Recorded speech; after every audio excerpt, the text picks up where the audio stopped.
Welcome to the System Simplified podcast, where we feature top leaders who share stories on how to successfully systemize a business. Now, let's get started with the show.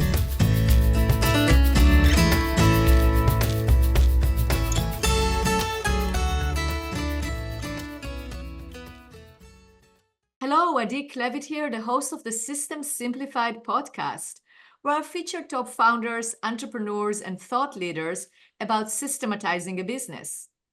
And today's episode is being brought to you by Business Success Consulting Group, where we create, document, optimize, and implement processes and procedures so businesses can grow and thrive.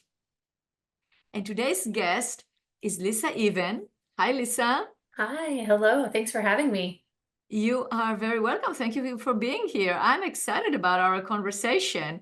We're going to talk about a topic that is always very pertinent, and I love talking about it, which is leadership and teams and team building and culture, because we're all about processes and systems. But in order for the processes and systems to be implemented, it has to be in an organization that has good culture, that has I don't say perfect, but great culture, because otherwise you can create the most beautiful processes, but if you don't have the people to execute them, it's a problem. So it's always people, processes, and I like the combination of both, which is always very exciting.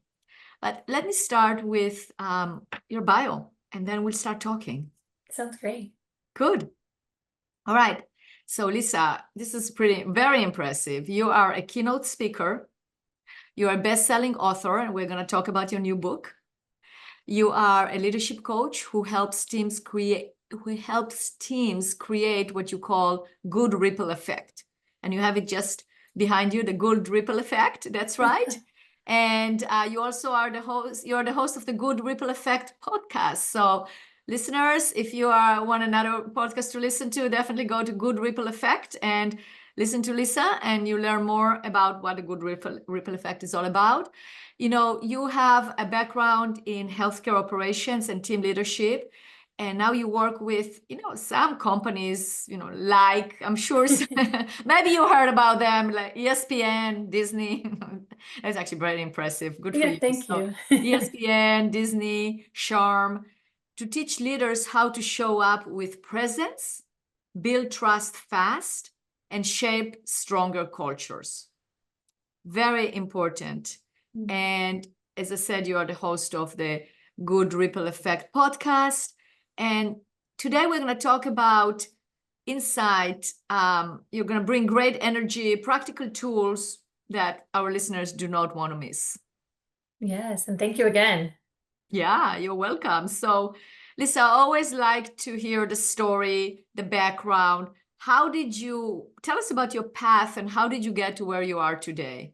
Yeah, well, I kind of smiled when we first connected because one of my first job, actually the first job out of college, I was actually a process improvement coordinator. And so when it comes to like systems and processes, I love a good system, a good SOP. But I quickly realized in those experiences that, like you mentioned, the people actually are kind of the other component to that. I tend to be very organized, and all of a sudden I had coworkers who were not. And so it was kind of like, "Hi, I need you to do the thing. Like you do the thing so we can get the thing done." And that's just kind of a fun bit of background where I started. I moved into some project management roles that were a little bit not related to process improvement, but more strategic initiatives. And then ultimately, I had a senior leader say, "I think you're a people leader. Like, I'd love to see what you can do in an operational setting." And so I moved over and managed a large team in healthcare. And so when you think about highly regulated, we're seeing people on their worst days of their lives. It's fast and furious. That was the world that I lived in. And I really had a passion for this idea around creating good ripple effect. And it was kind of this almost mantra that our team carried to think about, like, how are we showing up? Is that good ripple effect? How is our culture? Is that good ripple effect? Is this system or process working? I don't know if it's creating good ripple effect. And so through that, I ultimately went out on my own and now do keynote speaking around kind of that team culture and how are you building your environment. And then as a side passion, I love creating joy, and my family and I measure our joy like a bank account. So we measure our bank account, but we also have a joy account too. That's beautiful. All right, I have so many questions. So first of all, let's talk about the ripple effect. I love the idea of the good ripple effect. And I see the connection between joy and good ripple effect, because part of the good ripple effect is that you feel joy, right? Yeah. I don't think you can have a good ripple effect and feel sad or Yes. feel not good. Yeah. You want to feel that joy and enjoyment in what you do. How do you measure a good ripple effect? Yeah. So the way that it started, and I tend to talk in story just because I think that people relate to stories, and then you've got your own story. So you're thinking like, oh yeah, I see that I've got one of those in my team. It really became for me, a philosophy that I wanted to systematize, and then I wanted to be able to measure it on the back end because I'm a little bit like right brained and left brained. And so I thought to myself, if we start infusing this everywhere, it becomes like a system and a process. So every staff meeting, we were talking about it. Every huddle or, morning meeting, we were talking about it. And then on the back end, some of the metrics that I was really keeping track of were retention and engagement, our patient satisfaction scores. So I could kind of see the trickle down effect of here are the metrics the organization says we need to perform to. But if I back that up and I think about all of the measures that I need to put in place, I need to be talking about it. It needs to be like in every moment and meeting. And that's really how I backed into this idea of how do you create a philosophy that everyone can kind of say, either you are or you aren't. Right. And it was a great way for us to self-communicate. Like, we don't want that in our team culture. That's not good ripple effect. We're not doing that, whether it was complaining or gossiping or just something that was icky. It was our way of Right. talking about it, and ultimately our metrics then performed at a better, position. Absolutely. So tell the listeners, myself, and I am curious about that connection between status, basically staticizing that effect. Because you can definitely ask yourself, others, is this creating a good ripple effect? No, so let's not do it. But Yeah. how do you actually connect it to metrics? Yeah, the first thing that we talked about was our metrics, and these are, when you go to lose weight and you're like, I want to be at this, pound. I want to be 100 and whatever pounds, whatever it may be. You have to do some things and you have to measure some other things first, like diet and exercise, and those become your process metrics to the outcome. We kind of looked at it like that. Like if our full outcomes are retention and engagement, we have a survey that tells us, and our stats from recruitment, and they're like, here's your retention rate. And so we started to look at what process metrics were really going to shift that. And the first one that we talked about was really around, do we like what we see? Like, can we evaluate our culture? And we were going to use the process metrics of attitudes, behaviors, and beliefs. And so in my keynote, I talk about, how is your team feeling? That's a metric. When you go to the doctor, we take your temperature. Well, we also ask you, how are you doing? Like on a scale of 1 to 10, how are you feeling? And so it kind of became this like, what's our attitude? And then we started to look at behaviors that were both positive and negative. And we said, okay, what do we want to keep? And what do we want to get rid of? So, for example, maybe you can relate to this. Maybe we walk out of a meeting and we say, that could have been an email. I don't know why we met. Or you see people hitting reply all on the email and you're like, why did you just email 40 people about that? We started to really kind of like latch on to those things that were like, ooh, that do we like that? If we don't, let's talk about it and let's get rid of it. If there was something that we really liked, we would do the same. And then on the belief side, those are the things that are really kind of, I would say, like harder to change. But I would catch people saying things like, oh, it never changes around here. And I would perk up thinking, that's a belief. Like, do we like that? Is that going to get us to where we need to be? So it's slightly subjective in the sense that, how do you really measure it? But I started to think about if people are mentioning it, that's worth like taking note of and having the conversation around it. And people got better at being like, oh, I should probably not do that behavior because that behavior will get me the outcome that I don't want versus the one that I do want. I love it. So you can really see the cause and effect of it, and that's very important. Another thing while you were talking, I was thinking that is a great way of then extracting policies and procedures out of it, Yes, right? it Because is. if you go, okay, well, I know that for instance, in my company, we have very well documented processes and procedures and policies, for instance, on communication. How do we communicate?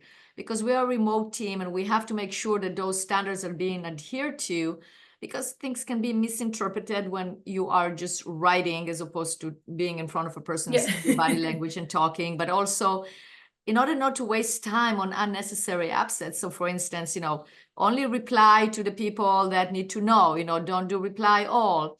Use this tone. I mean, make sure that you understand the tone that you are using. Whatever it is, it's a great way of understanding that and creating the agreements within the organization based on it. Absolutely. We had an instance, you gave the virtual one, I'll give an in-person one that seems kind of small, but you can probably think of a behavior or something that's going on in your world where it's like, ugh, we got that too. I worked in a very large company, and so we had at any given time 6,000 people in the building. So it was Wow. a 900 bed hospital, 400 to 500 ambulances were coming through a day. Like it was hopping. And so inside, I always called it like our mini city. We had laundry, we had all the food and janitorial services. We also had a Starbucks. And it was like everybody started going to Starbucks as soon as it opened. And by the fourth person coming to my office being like, so and so is at Starbucks right now, and they're not doing their work. And they show up in my office and they're really upset about this, different people at different times going to Starbucks. I basically had trained the team that if we identify a behavior that we don't like, let's call a timeout and let's figure out what we want to do with it, aka let's make a policy. So I went to Goodwill thrift store and I bought bow ties and long ties and I washed them. I brought them to our morning meeting because we usually would meet 5 or 10 minutes, each morning. And I said, welcome to leadership. If everyone could put on a tie, please. And I looked around the room and about half the room was like, you are not doing this. And I jokingly said, you don't really have to put on a tie, but I want you to feel like you are a leader within this team. And we have a challenge to solve, which is the Starbucks debacle. And, I separated them into groups and I said, okay, I'm going to give you 5 minutes. I want you to think about what you want this new policy to look like. What is it like? Nobody can go to Starbucks? Can everybody go to Starbucks whenever they want? And ultimately, what they ended up coming up with was policies related to their particular role. So we've got people at a desk answering phones. They can't just get up and be like, bye. We have nurses who are very appointment based. So they do have a little bit of break. And so it looked very different for each grouping of people. And ultimately, they came up with that policy. And then I would always say, if it's not working, call another timeout and let's fix it. And so it really is just like those micro behaviors being able to codify, like what should occur and what do we do if it's not working? Like, we have the power to change it when it comes to a lot of things that are not in our HR handbook. Absolutely. And that's how policies are being created and procedures being created by codifying it when you see opportunities for change or something good that is happening. So give an example, like how would you codify something that is actually working? Because you mentioned at the beginning that you Yeah. look at the good and you look at the bad. So give an example of codifying something that you actually found it was helpful. I think that the example that comes to mind is we had an onboarding PowerPoint, for lack of like a better way to say it. And within that PowerPoint, so anytime someone new came into our orbit, if there was a new person on our team, I would sit down and then a couple of the team members would sit down and talk to them about like our standards. And so it wasn't a policy, but it was our standards. It's like, here's how we are very, aware of what we are doing. And so they got to see, like, this is what we stand for. We have good ripple effect. We do this, we do that. And it just kind of set the tone for a new person to come into the team to say, this is what we do and this is how we do it. And it took, I make it sound like snap your fingers and make it happen. It took about 3 to 4 years to really like kind of weed out some of the behaviors that we didn't like and start to build kind of our team statement list of sorts that then became almost our, way of functioning of like, this is what we stand for. These are our ground rules. If you don't like it, I would use them in interviews too. I'm like, if you don't like these, don't come here. because this is like not for you. And if you want something else, like I just want you to know what you're signing up for and us too. That's right. I mean, that really helps once you have it codified. So then you know if the person is a good fit or not a good fit. Absolutely. Lisa, let's talk about your book. What's the name of your book? My book, and I've got it here, it's called Joy is My Job. And it really did start at home and not in the workplace, but it quickly moved from home to work. And a little bit of the backstory is my husband and I are both like go-getters, and we were burnt out. And one night on the couch, I was like, I am so tired. Like we had little kids, it was the jobs, it's the laundry, it's the dishes. And I said, when I look at our calendar, I just look at it and think, ugh, those are all my responsibilities. And I said, I just want to make something other than my responsibilities my job. Like I want to make joy my job. And my husband kind of was like, oh, well, how would you do that? And I'm like, I don't know. And then a few days later, I brought a whiteboard home. We hung it in our bedroom and we started to make a list of the things that brought us joy. And the rest is history. Now we have a joy list and a joy calendar. And once a month, because it's our process, we sit down and we look at our calendar and we say, do we have enough joy? Like, do we need to add some? And so we start to really think about how are we making sure that there's joy in little tiny pockets. Some of the things are like 10, 15 minutes, other things are bigger, but it's this idea that we want to be able to be like putting joy and seeing it and being able to say, yep, we've got enough, or no, we don't. And we started to do that at work too. We had a little bit of a joy list, and we would like be able to say, like, we work hard and we play hard. That's beautiful. What are some of the things that bring you joy? Yeah. For me, it's like music, food, and travel. And in the book, I talk about like how to create your joy list so that you have ideas. Because, like, on a Friday night, if you're like saying to maybe a friend or a spouse, you're like, where should we go for dinner? And they're like, I don't know. Where do you want to go?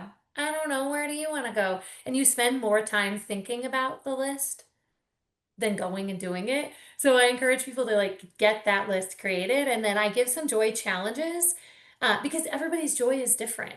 Once a month, it's called literally getting in someone else's joy.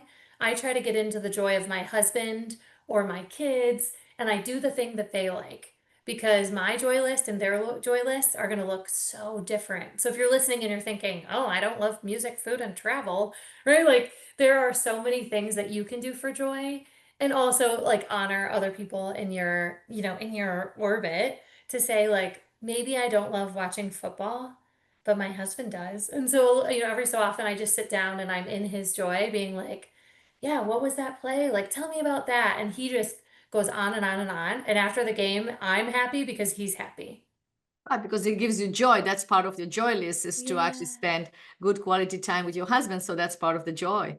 it is. Absolutely. So now, when you go and speak to organizations, to companies, what are your favorite things to talk about? Yeah, I really kind of have the two main buckets are that team culture, and I talk a lot about like how are people showing up in this idea that you bring the weather. So if you're going to be cranky and you bring that into the room, you're bringing it in there right there with you, and it's everyone's going to feel it. And then we kind of pivot into this, how are we building bridges and engagement across team members? Maybe you've got somebody that drives you absolute bonkers. How are you engaging with them so that you're still productive and getting the results? And then really we do a little bit of a culture analysis, those attitudes, those behaviors, those beliefs. And that's really like, how are you taking accountability and assessing the team that you've got? It can be done on small teams and big teams. The other one is really related to joy. How is joy showing up for you? And do you have the desire? Are you giving yourself permission? And even the belief. Like I had the belief that, well, once this project was done, and once my kids sleep through the night, and once we buy our house, like I had the belief that it was like not now, it was later. And I But didn't want to, later never comes because you're yes, I not didn't. enjoying it. That's right. It's so true. You could get to the end of your life and be like, wait a minute, I missed it. So those are the two buckets. Oftentimes, teams or associations or events will bring me in for one or the other. And then sometimes we'll flip flop where they're like, hey, can you do a series? But those are a couple of the things that I'm really passionate about. And I want for the world to have good ripple effect and joy. Amazing. That is such a great thing to have. So if our listeners want to reach out to you, learn more about it, they want to read your book, they want to book you for a speaking engagement, or just know more about what you do, how can they do that? Yeah, you can visit my website, lisaeven.com. And then I'm also on social media, LinkedIn, Facebook, and Instagram. Awesome. Lisa, it's been such a pleasure interview here for the podcast. You definitely bring joy. I mean, it is so enjoyable to talk to you. You show up, you bring the right attitude, you brighten up other people, which is very, very important. Thank you. Yes, you're very welcome. Thank you again for being a guest. Have a great day. You too.